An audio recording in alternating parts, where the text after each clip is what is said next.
Bapak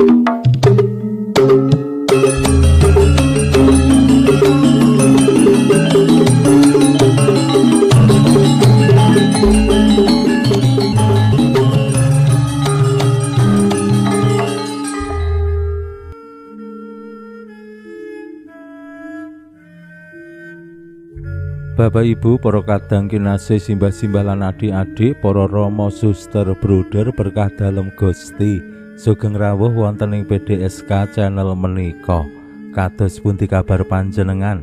Mugi-mugi bagas kasarasan kesehatan kawilujengan tansah mengku kula panjenengan sami anggenipun kelampahi gesang ing dinten menika, lan mugi-mugi lumantar panglimbang basa Jawi waosan Injil kula panjenengan sansaya saged gayuh iman kapitadosan ingkang leres lan mantep. Langkung-langkung anggenipun kula panjenengan ngayati iman kapitadosan kanthi gentur le sembayangan. Mirungganipun sembayangan sacara pribadi.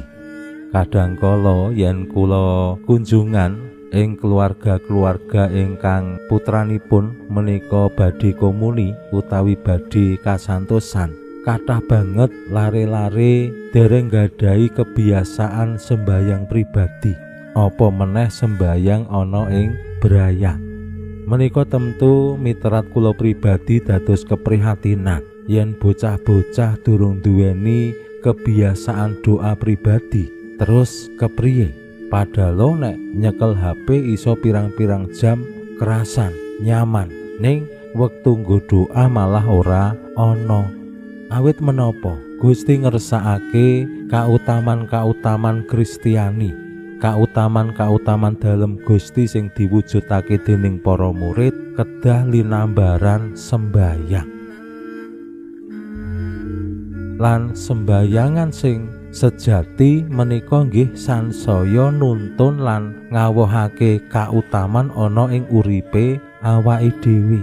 Yen awake dhewe sregep sembayang, wohipun agawe awake dhewe dadi wong sing luwih apik, luwih becik. Dadi sembayangan ora mung sekedar ana ing tutuk apal sembayangane, ning numusi ana ing uripe awake dhewe.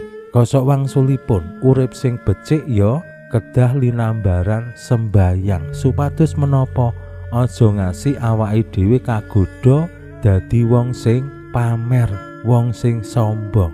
Sembayangan sing sejati menika sansaya adamel kula panjenengan ngakeni lan sadar bilih samudayanipun menika asal saking Allah. Awake dhewe bisa tumindak becik menika ya asal saking Allah, lan Allah tansah nuntun awake dhewe supaya tansah tumindak becik, lan Allah bakal menging awake dhewe yen awake dhewe kagodha tumindak piyala. Mila lumantar waosan Injil dinten menika Gusti Yesus paring pitedah dumateng para murid bab sembayang. Kados pundi anggenipun para murid dikersakake sembayang dening Gusti?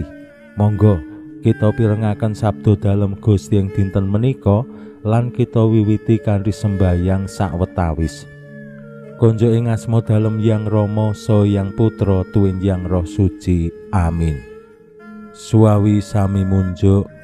Gusti Yesus sabda dalem Hyang Rama ingkang sampun manjalma, mugi karsa ngandika dhateng kawula wonten ing asepen ing telenging manah kawula.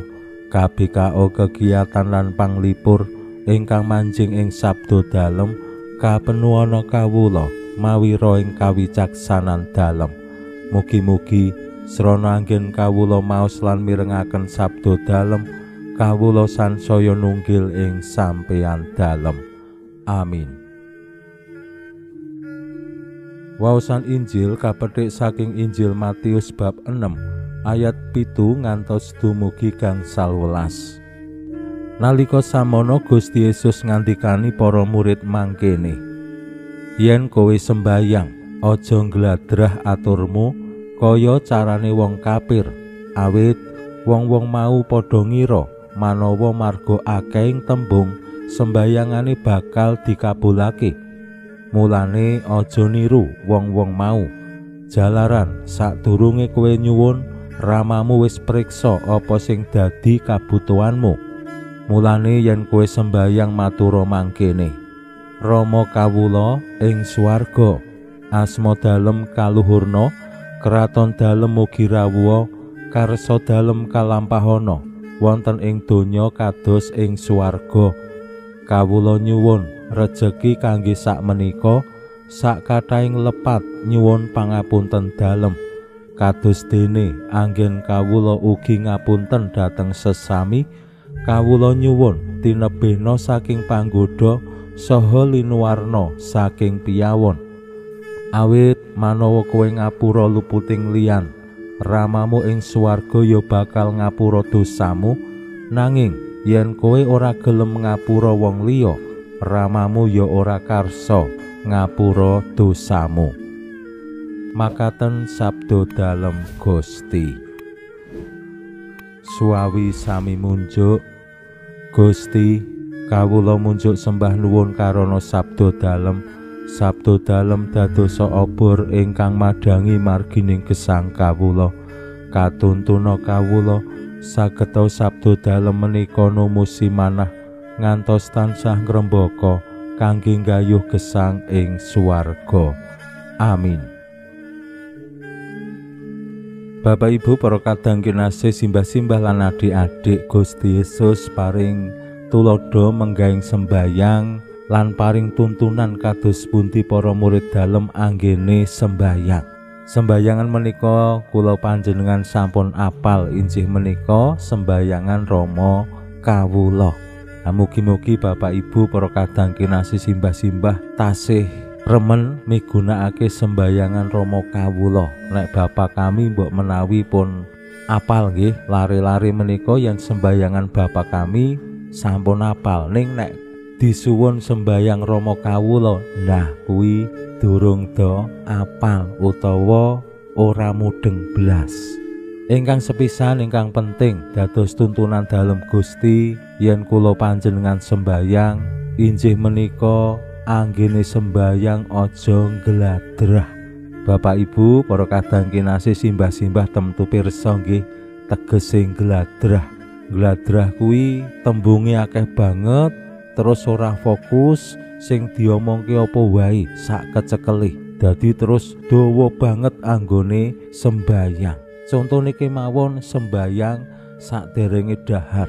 Sing disembayangke werna-werna, ya sing dimemule, ya kanggo brayat, ya kanggo sing miskin, ya kanggo sing ra iso dahar, ya kanggo awake dhewe sing arep dahar, ya kanggo daharane, ya kanggo pemetu sing arep didahar lan sak panunggalane, saengga sembayangan arep dahar kuwi sak jam dhewe ngasih ngelih.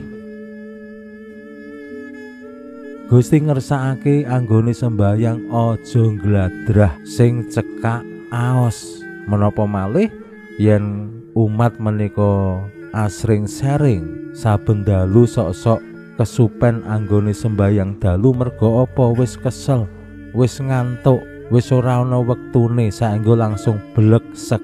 Nah, yen mekaten sembayangan ki ora perlu dawa-dawa, ora perlu akeh-akeh sing disuwun utawa sing diatur panuwuni.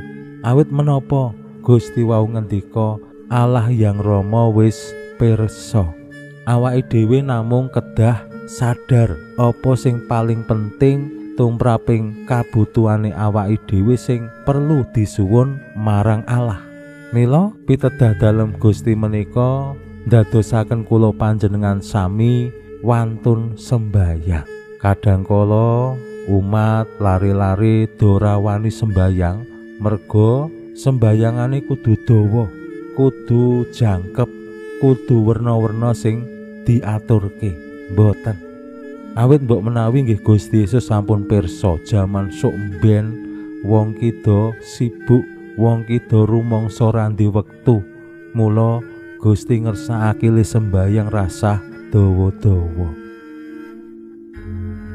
Mugi-mugi lumantar pitedah dalem Gusti menika kula panjenengan sansaya gentur anggone sembayang lan anggene sembayang nggih kanthi tembung-tembung sing mentes, boten usah ngladrah, boten usah dawa-dawa. Pinuji Allah sakmenika sarta ing salami-laminipun. Salam sehat, salam bahagia, salam katentreman. Lan mugi-mugi lumantar panglimbang dinten menika kula panjenengan tansah jinangkung ing berkah dalem Gusti ingkang Maha Kuwasa, Yang Rama, Sang Yang Putra, tuwin Yang Roh Suci. Amin.